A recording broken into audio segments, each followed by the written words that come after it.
Bien, ¿estamos todos viendo la pantalla? ¿Podemos verlo? Bien, arrancamos.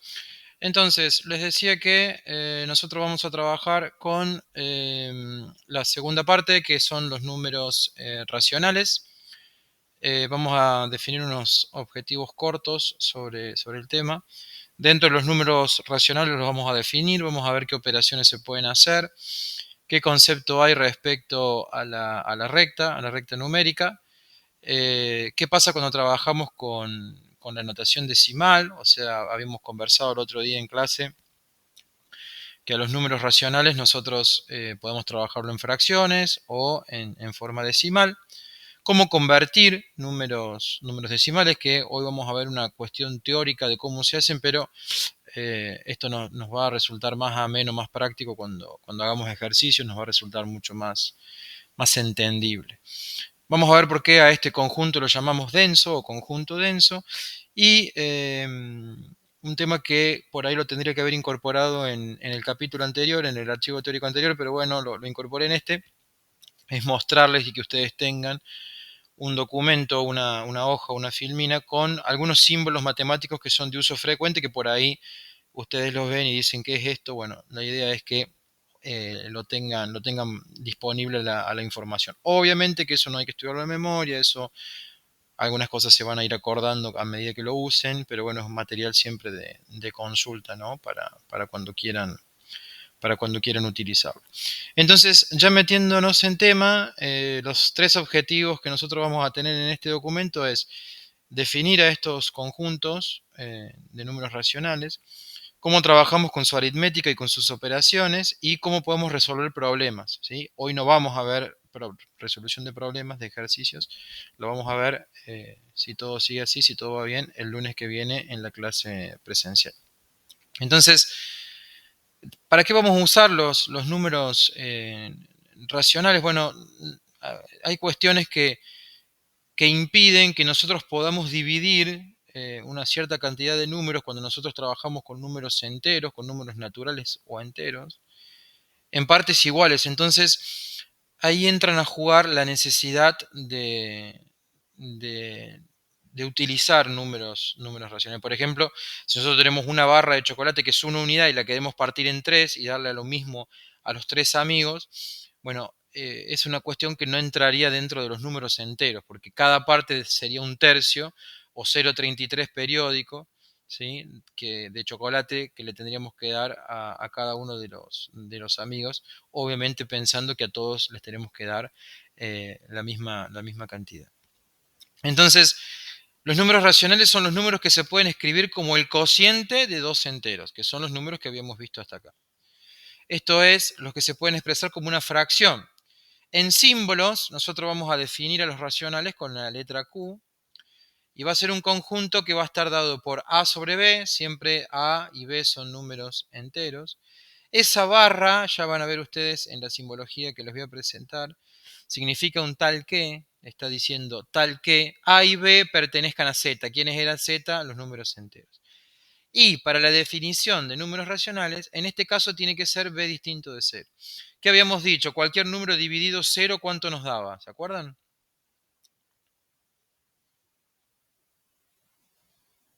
¿Cuánto nos daba cualquier número dividido cero? No, nada. Nosotros no tenemos la posibilidad de dividir por cero dentro de los números racionales. ¿Sí? Si ustedes agarran una calculadora cualquiera, intentan dividir por cero, van a ver que les da error. ¿Sí?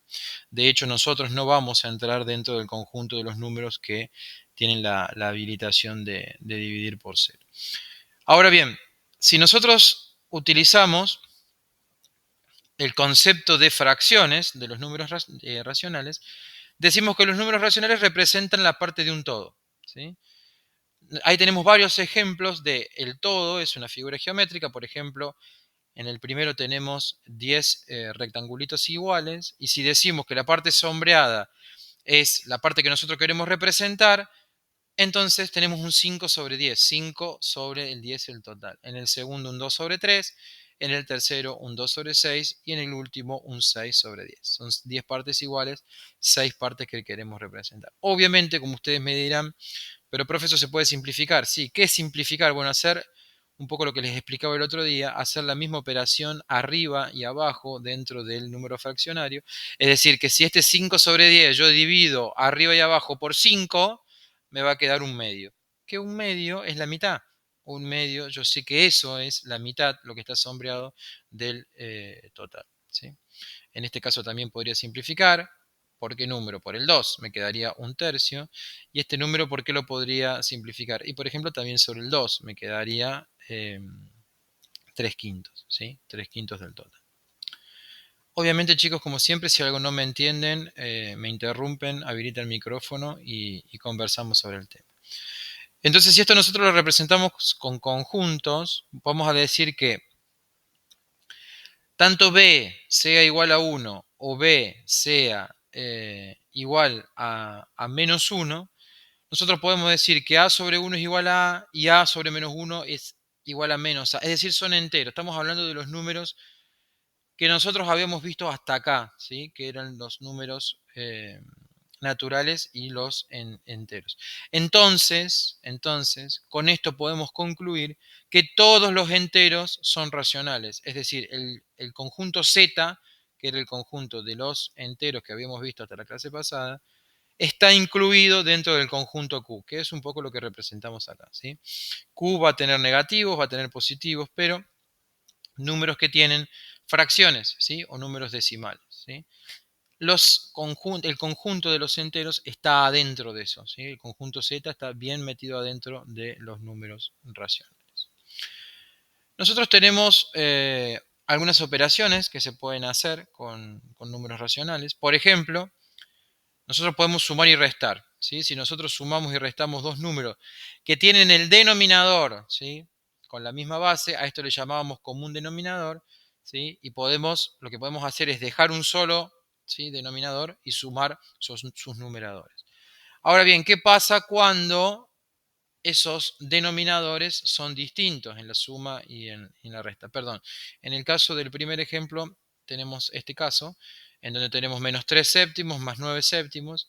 Si tienen el mismo denominador, queda como está el 7, 9 positivo, 3 negativo, nos queda 6 de resultado, ¿sí? ¿Qué puede pasar? Que no tengamos el mismo denominador, entonces trabajamos con esta forma de cálculo que está acá, ¿sí? Donde se hace una multiplicación cruzada, que se le llama, o bien esta otra que tenemos de este lado. Esto obviamente, chicos, ya lo vamos a ver en la resolución de ejercicio, que es mucho más amena, ¿sí? Acá tenemos algún ejemplito, ¿sí? Por ejemplo, está restando 2 tercios menos 7 cuartos. Bueno, ¿cómo se resuelve eso y cómo se llega al resultado? Esto obviamente cuando ustedes intenten hacer la guía de ejercicios que tienen adjunta en la clase presencial de la semana pasada, que es con respecto a este tema, van a utilizar en una primera instancia esta tablita con la forma de resolver los ejercicios. ¿Qué pasa con el producto y la división? Bueno, en el caso del producto lo que hacemos es multiplicar derecho, como le llamamos, ¿sí? Los numeradores y los denominadores, y ahí tenemos el resultado. Y en el caso de la división lo que hacemos es multiplicar cruzado, ¿sí? Fíjense que el resultado me da A por D arriba y B por C acá abajo. Y acá tenemos algunos ejemplitos con respecto a eso. Y también acá en los números racionales juega la potenciación y la radicación, ¿sí? Acá lo más importante de destacar, tanto en la potenciación y radicación, tenemos las mismas definiciones que tenemos para los números enteros, están incluidas para los números racionales también, pero tenemos algunos agregados, como son que si yo tengo un número elevado a la menos 1, o sea, a un número negativo, lo que hacemos es invertir, ¿sí? Nos queda 1 sobre ese valor al cual lo elevamos, o el u, ¿sí? Llamamos inverso. Luego tenemos que si a un número determinado lo tenemos elevado negativamente a cualquier número, bueno, es lo mismo que decir 1 sobre ese número elevado, ¿sí? A este número que está acá. Y también la tercera, el tercer agregado que tenemos, que si nosotros tenemos un número elevado a un número fraccionario, m sobre n, bueno, la m viene al exponente del número y la n viene al índice de la raíz. Entonces acá tenemos algunos ejemplitos del mismo. Fíjense, tenemos el 3 cuartos elevado a la menos 1. Bueno, ¿qué me dice la regla? Que tengo que invertir. Me queda 4 tercios. ¿Sí? Ustedes saben que cualquier número elevado a la 1 mantiene la base. En el caso del segundo ejemplo, tenemos 2 elevado a la menos 3. Habíamos dicho que invertimos, pero queda el denominador elevado al cubo. 2 al cubo es igual a 8. En este caso tenemos el 8 elevado a la 2 tercios. Habíamos dicho que el denominador, ¿sí?, aparece en la raíz y el numerador aparece en el exponente. ¿Sí?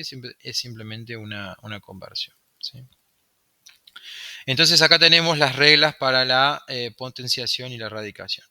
¿Qué pasa con la recta? Bueno, esto viene aplicado al teorema de Tales, que no lo vamos a explicar, simplemente lo que nosotros hacemos si queremos representar es tirar una línea imaginaria, ¿sí?, y unir el último punto, ¿sí?, el último punto con respecto al punto del segmento. ¿Sí? Luego, si queremos dividirlo en tres partes, supongamos, un total, trazamos líneas paralelas, ¿sí?, e iguales, ¿sí?, de distancia con respecto a ese punto, y ahí vamos a tener los tres segmentos que nosotros estamos buscando. Esto, chicos, es simplemente teórico para que lo sepan. Nosotros no vamos a trabajar o a elaborar rectas con ese tipo de números. Si vamos a ubicar a los números fraccionarios o decimales dentro de la recta, pero no vamos a fabricar rectas. Bien, y como les decía al principio, nosotros podemos tener números racionales que se pueden expresar en decimal, ¿sí? Vamos a tener distintas denominaciones. Un decimal exacto es cuando yo divido los dos valores, ¿sí?, del numerador y el denominador, me da un número exacto. Otra opción puede ser que me dé un periódico puro. ¿Qué es esto del periódico puro? Y cuando le hacemos el arquito arriba, ¿sí?, quería decir que ese número se repetía hasta el infinito. En este caso es 0,6 periódico, ¿sí? Después también tenemos algunas partes decimales exactas, pero con una parte entera, ¿sí?, como por ejemplo el 1,75, ¿sí?, en donde hay una parte entera que es el 1, una parte decimal que es el 75. Y después hay otras partes que son decimales periódicos mixtos, que tienen dentro de la parte decimal, o sea, tienen el entero que es el 2, ¿sí?, pero dentro de la parte decimal tienen una parte que es común, ¿sí?, que es el 1, y una parte que es periódica, que es el 6. ¿Sí? A esta parte común, que es el 1, se la llama anteperíodo. Esas son algunas de las opciones que tenemos como números decimales. Siempre vamos a decir que todo número racional puede expresarse en notación decimal, ya sea exacta o infinita periódica. Cada número racional expresado en notación decimal está compuesto por dos partes. Una, la parte entera, que es lo que está antes de la coma, por ejemplo, menos 3 acá. La parte decimal, ¿sí? La parte decimal es todo, completo. Alguna parte va a tener anteperíodo, que en este caso es el 1, ¿sí?, y otra parte va a tener período, como es el caso del 2, para este ejemplo en particular. Bien, ¿cómo se convierte? ¿Sí? ¿Cómo se convierte un número decimal en fraccionario o viceversa? Bueno, cuando nosotros tenemos una parte exacta, ¿sí?, una forma decimal exacta, en el numerador se coloca el número sin comas, ¿sí?, y en el denominador se coloca el 1, seguido de tantos ceros como cifras decimales tenga el número. Entonces, si nosotros tenemos el 0,23, decimos, en el numerador se coloca el número sin comas, el 23. Y en el denominador se coloca el 1, seguido de tantos ceros como cifras decimales tenga el número. Tiene dos cifras decimales, dos ceros. 23 sobre 100 nos da 0,23. Si el ejemplo hubiese sido 1.005, me dice, en el numerador se coloca el número sin comas, 1005, y en el denominador se coloca el 1, acá está el 1, seguido de tantos ceros como cifras decimales tenga el número. ¿Cuántas cifras decimales tiene? 3, 1, 2, 3. 3, 0, 1005 dividido. ¿Sí? Luego se empieza a poner un poco más dificultoso. ¿Por qué? Porque tenemos que encontrar las partes periódicas. En las partes periódicas tenemos las puras y las mixtas. En el caso de las puras, ¿sí?, por ejemplo, el 0,23 periódico, ¿sí?, acá el que se va a repetir indefinidamente es el 23, luego de la coma. En el numerador se coloca la diferencia entre la expresión sin la coma y la parte anterior al periodo. y como denominador tantos 9 como cifra tenga el periodo. Colocamos la diferencia entre la expresión sin la coma es 23, ¿sí? Dividido la cantidad de 9 como tenga el periodo. Es decir, tenemos dos valores distintos dentro del periodo, son dos 9. 23 dividido 99. ¿Sí? En el caso de cuando tiene un número entero, ponemos el número completo, 127, menos la parte, que no, la parte entera sería, ¿sí? Menos 12. Y todo eso lo dividimos por 9. ¿Por qué por 9? Porque tiene un solo valor en el periodo. Chicos, les voy repitiendo, no se asusten con toda esta terminología, con todas estas normas, porque esto va a resultar mucho más sencillo cuando hagamos los ejercicios. Acá no se va a tomar teórico esto, no les voy a preguntar cómo se resuelve una parte periódica mixta, no. Esto sirve para que ustedes puedan resolver ejercicios y les sirven los ejemplos que tienen al final. Entonces, cuando tengan un número periódico, sea puro o sea mixto, ¿sí? Les sirve tanto la regla como el ejemplo para que ustedes puedan resolver. En el caso de mixto es lo mismo, ¿sí? Tiene una regla para poder resolverlo. En el numerador, la diferencia entre la expresión sin la coma y la parte anterior al periodo. Diferencia entre la expresión sin la coma. ¿Cuál es la expresión sin la coma? 658.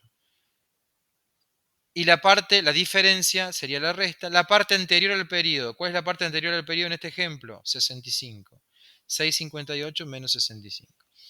Y en el denominador, tantos 9 como cifras tenga el periodo. ¿Cuántas cifras tiene el periodo? Uno solo, el 8. Ahí va el 9. Y tantos ceros como cifras tenga el anteperíodo. ¿Cuántos ceros van? 2. ¿Por qué 2? Porque antes del periodo hay dos cifras, que son el 6 y el 5. El resultado de ese número fraccionario nos da esto. Lo bueno de esto, chicos, es que siempre que llegan a un número fraccionario, pueden corroborar dividiendo uno sobre el otro que les dé este número que estaban buscando. ¿Sí?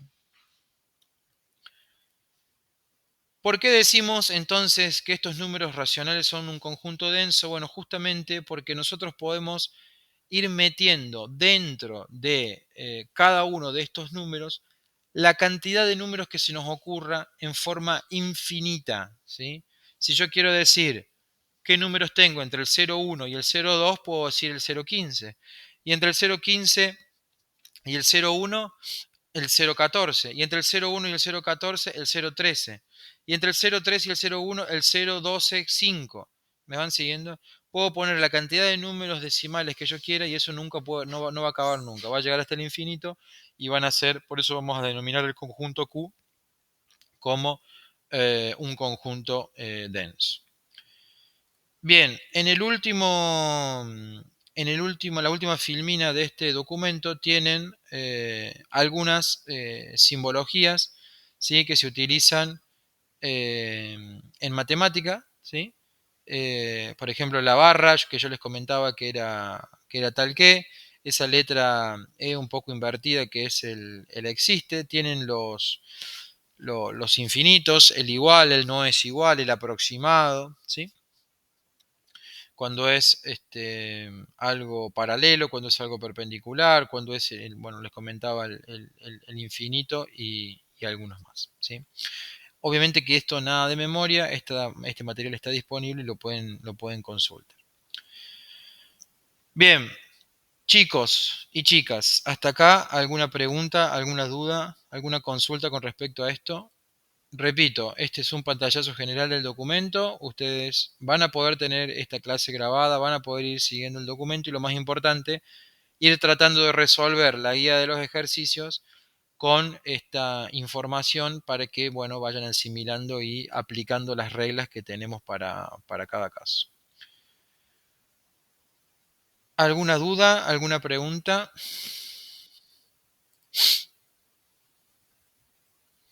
Luis, que levantaste la mano por algo en particular.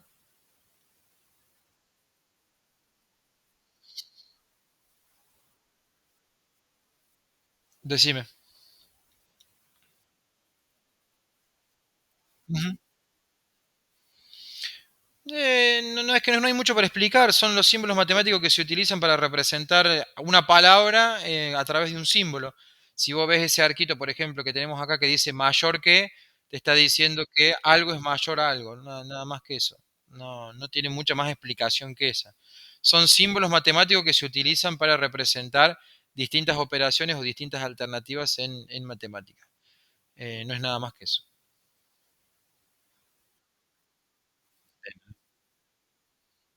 De nada, de nada, Luis, ningún problema. Gracias a vos.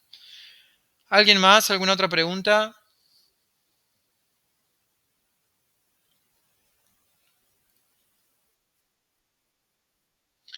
Bueno, bueno, perfecto. Perfecto. Chicos, entonces, la metodología de trabajo es que ustedes tengan este documento a mano, lo revisen un par de veces conjuntamente con la clase grabada que yo les voy a estar subiendo el día de mañana y sí ponerse a trabajar con el archivo de los ejercicios que corresponden a este documento. No hace falta que me lo entreguen a ese, sí, que se pongan a trabajar para el día del lunes que viene y el lunes sí, ya en clase vamos a estar trabajando con este tipo de ejercicios para resolver un poco los números racionales. ¿Queda claro?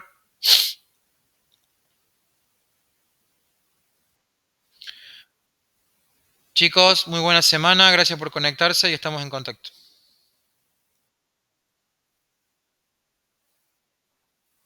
Perdón, Luis, ¿cómo?